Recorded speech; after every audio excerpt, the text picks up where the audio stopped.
Hey everyone. I just want to let you know we're going to get started in a few minutes as more people join around 3:30 or so.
Oops. Okay, so we'll get started as people continue to join us. My name is Rebecca Wright. I work in the Career Development Office. And my role is I am the internship manager. I manage the internship program. So if you're ever thinking about doing an internship, I'm someone you talk to, but also if you have questions about resumes, job listings, internship listings, career advising, that's what the Career Development Office can help with. When it comes to looking for an on-campus job or an off-campus job, the Career Development Office, we're here to help with resumes, cover letters, if you're trying to figure out where to apply, how to apply, if you're not sure if your resume or cover letter professional and you want to get a critique, we kind of help with that. So we don't necessarily hire for jobs, but we are here to kind of help with kind of the application process for any job, whether it's on campus, off campus, or an internship. So that's a little bit about what we do. Again, my name is Rebecca Wright. I'm the Career Development Office. So let's see. I want to give people to join before I get into the heart of the presentation. I don't know if any of you have any questions right off. Have you gone to other sessions? Has it been going smoothly despite the Zoom issues? Okay. We had to pivot quickly with the platform not letting the Zoom kind of pass through. I'm the one who organized this event also, so that's another thing of what I did is get everyone together to talk about what they hire. So you're all in the loop. Okay, so I'm going to go ahead and start presenting my slides. I will have time at the end for questions. And I'll go through them slowly. This is an abbreviated presentation, but any of this you can ask questions after I'm done talking, or if you want to follow up with our office now or anytime you're a student, you can always come back and we can kind of help you with resumes and things like that. So I'm going to go ahead and share my screen. And then should be able to see this. So I'm going to talk about how to write a student resume. And depending on whether you're a first year or kind of a continuing student in Mass Art, you may have written a resume before. It might be your first time. So this is sort of a basic introduction to what a student resume would look like. And this is for if you're applying for an on-campus job, but also possibly an off-campus job, or even down the road an internship. This is going to be helpful, sort of basic information about that to kind of give you a starting point. So this is a little bit what I'm going to cover is just resume content of what to include on a resume. There's different types of resumes and there's different opinions. So I just want to give you a guide on what is helpful if you're applying for an on-campus job or kind of a student level position right now. And there are more types of resumes out there, but I'm just going to focus on kind of right now, like what is helpful for you to know. Another thing that is helpful for you to think about is tailoring your resume to the job you're applying for. So you want to make sure when you send your resume that the experience that you have so far, and it's okay if you don't have much experience, but the experience you have so far is kind of showing who you are, and someone who's hiring can kind of recognize that. And then I'll talk a little bit about cover letters and then give you some format and template suggestions at the end. So that's a quick overview. So starting with the resume content, and some of it is just somewhat simple, but I just want to make sure, just kind of to start kind of on the basic level. So generally with a student resume, your resume should be 1 page long. And that's kind of standard. Some places you apply for, some people are kind of strict where they want only 1 page resumes. Some people are flexible, but it's just good to kind of aim for 1 page because it's basically a summary of what you've done before. It doesn't necessarily have to include everything you've done. So it's more like selected experience rather than all of your experience. And a resume, generally, when you're applying for a job, is going to focus on your experiences that you've had so far and your skills. And so that includes education, it could be high school and college level, or just college level. It could be jobs you've had, if you've had some, activities, sports, volunteer, things like that. Those are experiences. And then also skills. And that typically is like computer programs, technology, languages, things like that. And I usually recommend starting with a resume template so that way you can just really think about the content and not really worry about what the resume looks like. So, and again, some of this is basic, but it's good to kind of just like cover everything. So usually the top of your page, you want to make sure to have your contact information, and that's typically your name, a MassArt email, and a phone number. They're going to get a hold of you, either phone number or email. So you want to make sure you have that. The MassArt email is helpful because it shows you're a current student at MassArt. So that can kind of be helpful depending on where you're applying as well. So you want to make sure you have this information at the top. You don't need a street address. Some resume templates have that. I don't usually recommend it because nowadays they're not going to send you a letter in the mail. So there's no reason to have an address. You could put a city, state, but you don't need a physical address there. The first section under your contact information is typically education.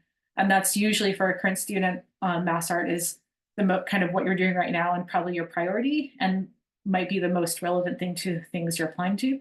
So I would start with education. So putting MassArt there, and then any other college experience, if you transferred, if you did pre-college programs, you can include that, and then high school. And typically you're putting information each section in reverse chronological order. So that means the most recent thing you're doing is at the top. So MassArt would be on the top rather than high school. So that right away, when someone is reading it and usually reading very quickly, they see right away, oh, this is a MassArt student.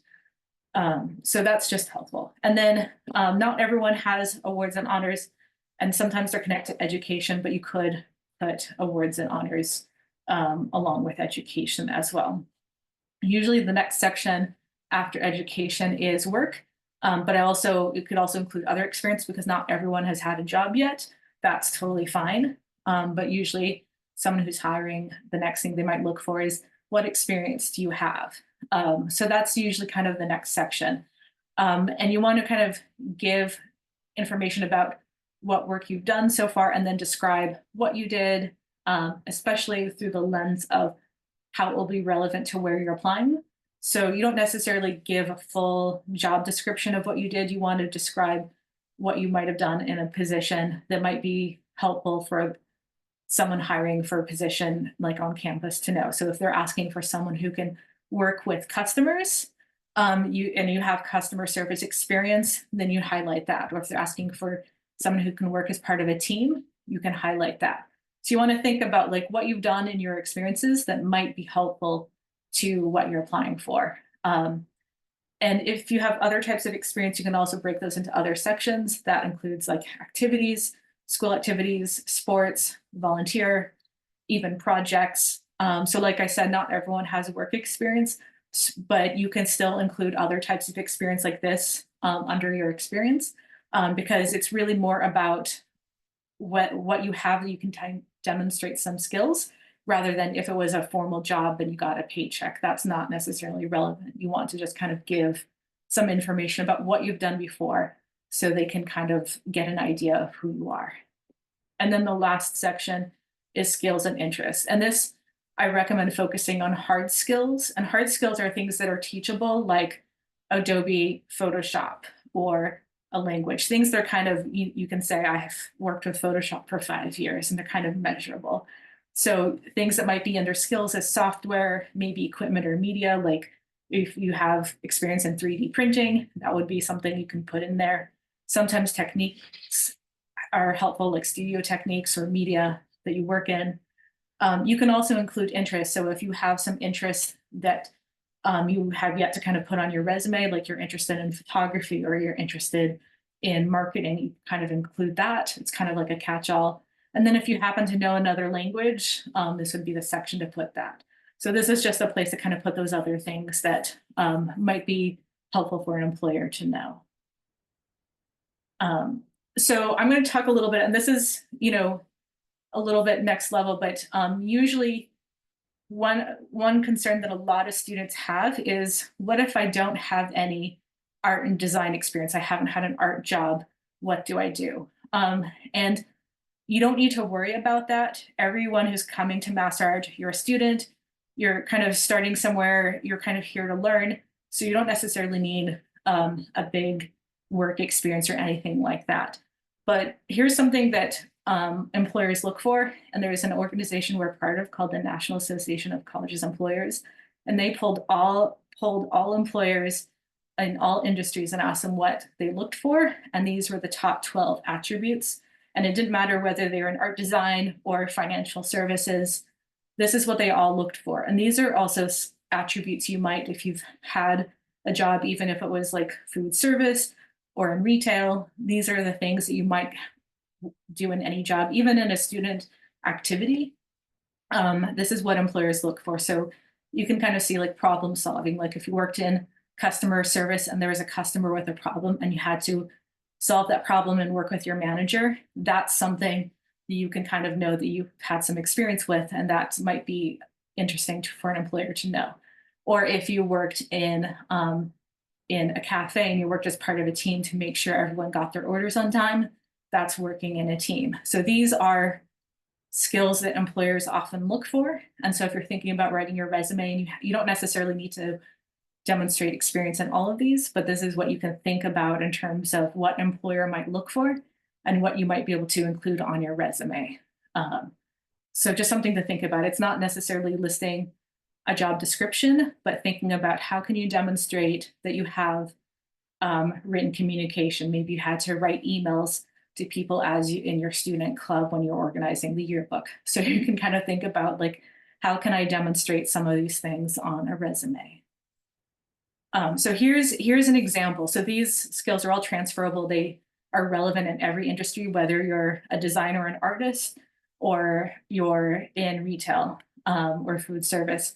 So when you're describing the jobs or experience you have, putting in like use as customers, that's communication, that's customer service, that's interpersonal skills, and that's often what people will look for and roles you may apply for. If you're coordinating team members, that's teamwork. You can put communicates expectations to the team. Again, communication is something people look for. If you're working to solve any issues, that's problem solving. That's one of the top things employers look for. And then like even reconciling a cash drawer, that's attention to detail. So that's, again, going back to some of what they look for. There's detail oriented. That's something they do that. So this is something you can think about. How can you demonstrate that you have these skills in, even like a job that many students might have at this point. So that's how you kind of think about your resume and how to tell your story. And then and I'll give you a link to this template. I created a resume template, and it's a Google Doc, and you can all copy it. And you don't have to have the same experience or anything. You just use it as a structure. So basically the idea is the resume is clear to a total stranger who's looking at it, who gets a picture of what you've done. So it'll have like a company name, a job title, how long you worked there, and then some bullets describing what you did. You can include activities as well. and then you see the skills and interest section. It gives some basic things that this person knows.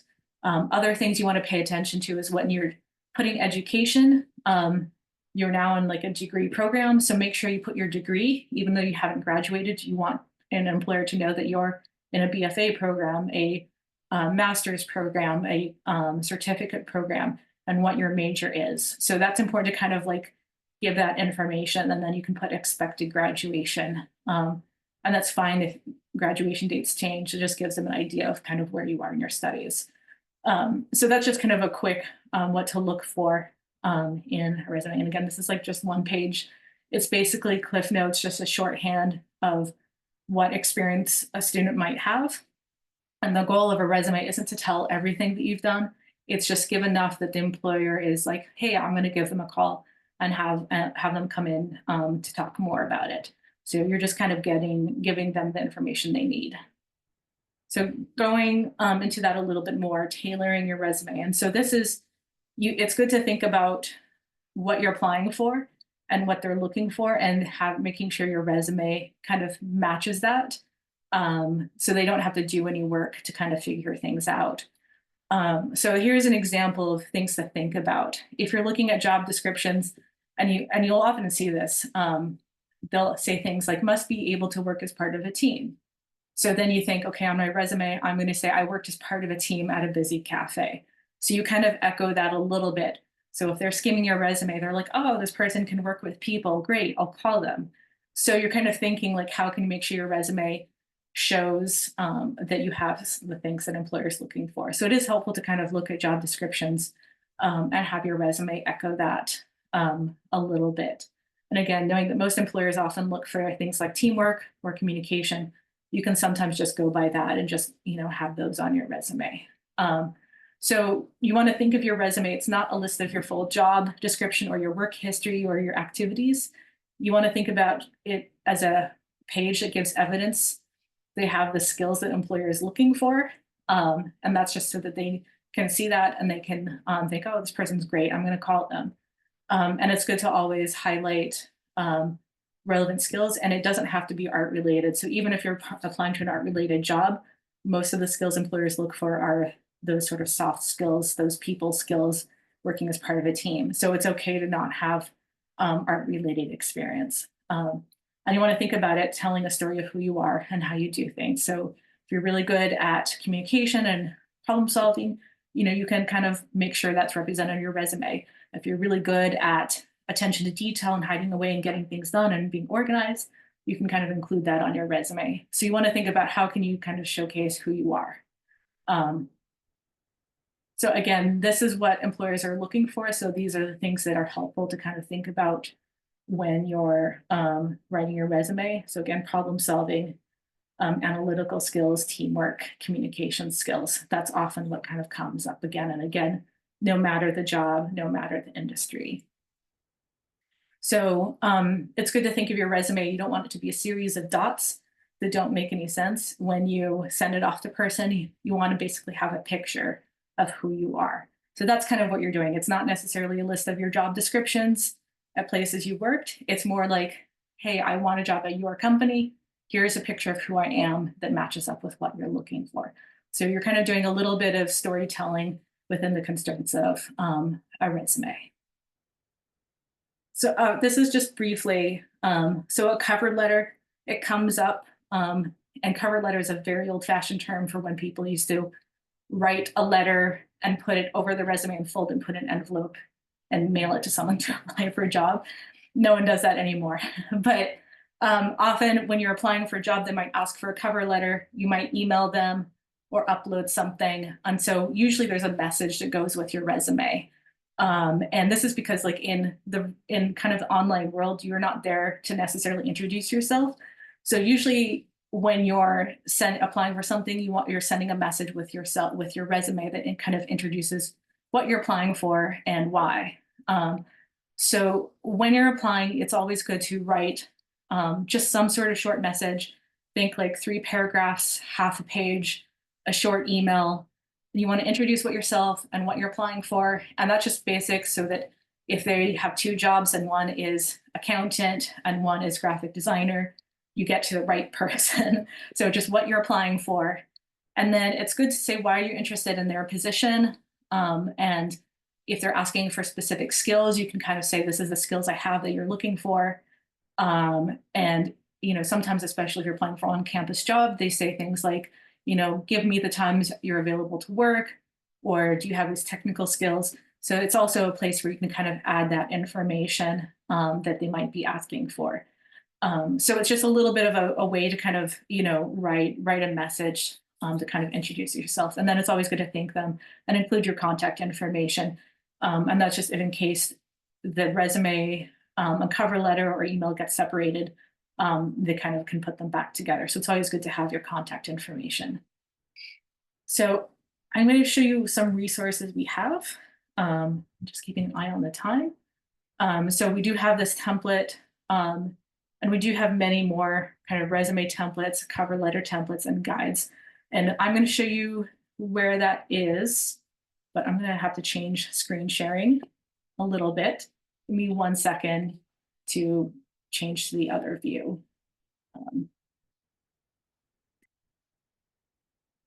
So on our website, we have a tools and resources section, and it's under career development, under tools and resources. We have a basic resume template, cover letter guide, interview guide, kind of and more. And if you keep scrolling down, you're going to have more and more resources, and you can open all of these up and find more. It also will kind of take you to make an appointment in Handshake if you did want to meet with us. So let me put this page in the chat. And then the resume template is also in here, and I'll put this in the chat as well. And this is a Google document that you can just make a copy of, and then you can edit it yourself. So that's something to get started.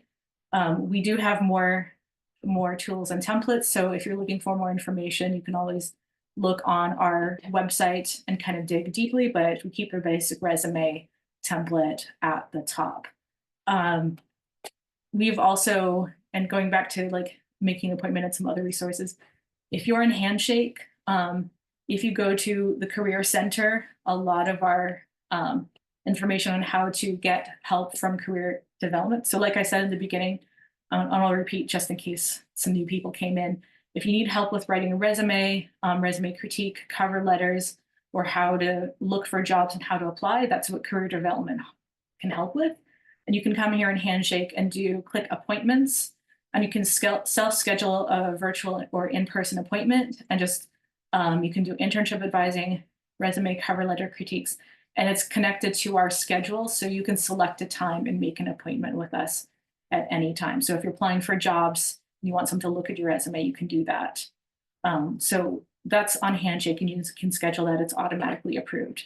The other thing that's on here is in the resources section, I did put more information about resumes. So you can also, again, find the resume templates in just like a different location, and this will kind of give you some additional information. So that's also on Handshake as well as our website. So I'm going to stop sharing, and since we're running out of time, open it up to any questions. So feel free to unmute yourself and ask a question or put something in the chat. I think there's a question already. Would a creative resume be acceptable, or do jobs at MassArt accept more formal template resumes? I'm not sure what you mean by a creative resume. Do you mean like an artist resume? I went to vocational school, and in my shop, we did an assignment where we created creative resumes, like custom templates. Okay, so it's a different design. That's fine as well. So one thing is often in art and design fields is resumes. People tend to do more kind of designed or creative looking resumes. That's something you can do. I usually recommend that is after you get the content written, you could do that, but you don't need a creative resume, but you certainly can do a designed resume as well. So they will take that. It's more about the content than anything and making sure that's readable, but you don't have to design your resume. Not everyone is a designer necessarily, which is why we do templates, because it's a good starting point. Thank you. Any other questions? Would you recommend writing a cover letter for any on-campus job we apply to? I think if possible, and I know there's a session by HR kind of coming up in a little bit, and they're going to talk more about the logistics of actually applying. So I'm not 100% sure if every hiring place asks for a cover letter. They might.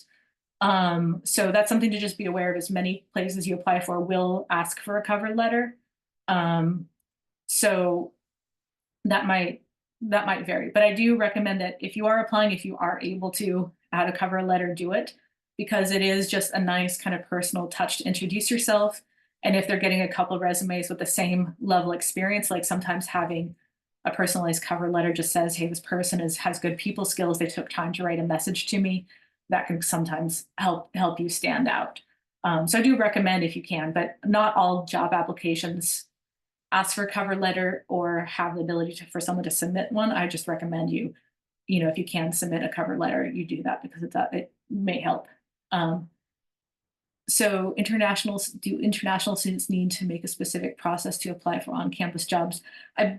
This will be kind of a better question for the HR session coming up, but I believe generally this process is the same for both international and non-international students. The process is the same. There might be some other things after getting hired that are a little bit different, but the HR sessions coming after this can go into more details about that. And also Maggie Sherlin might be able to answer some questions as well. Any other questions?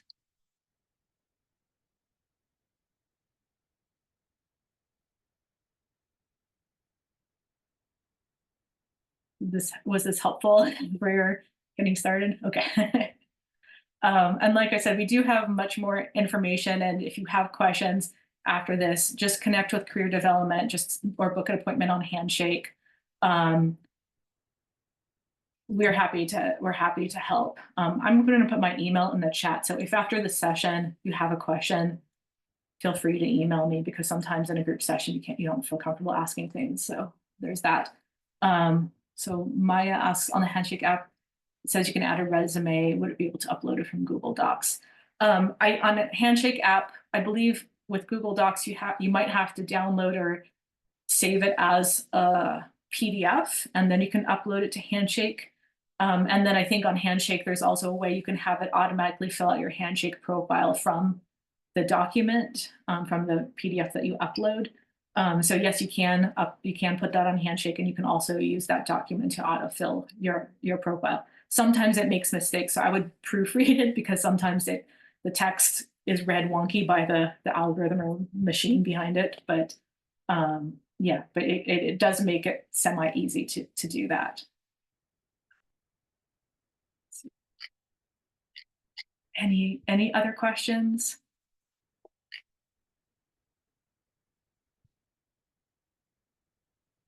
Cool. The other thing to know is that my office, we do workshops throughout the year about resumes, applications, internships. You'll get lots of emails about those. So you don't have to remember anything now, but if you do have questions, just pay attention, show up to those events, make appointments. So, you may not be ready for help right now, but if you do have questions during your time at MassArt, or even beyond, we do help alumni. We're here to kind of help with the job search and internship search process. Well, I'll hang it for a few more minutes, but at 4 o'clock is the HR session. Are you all going to the HR session? Do you have the Zoom link? Do you want that in the chat as well? Okay, let me grab that. 1 sec.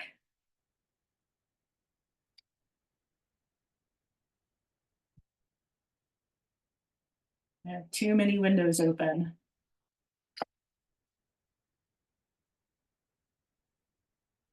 Oh, I guess the HR session is at 4:30. There's a work study session next. So this is the HR session link, and then the work study session is at 4:30. So that's the next one. So that's if you have any questions about your work study or financial aid. So yeah, cool. Well, be in touch if you have any questions, and good luck with your time at Messart. Thank you. Thank you.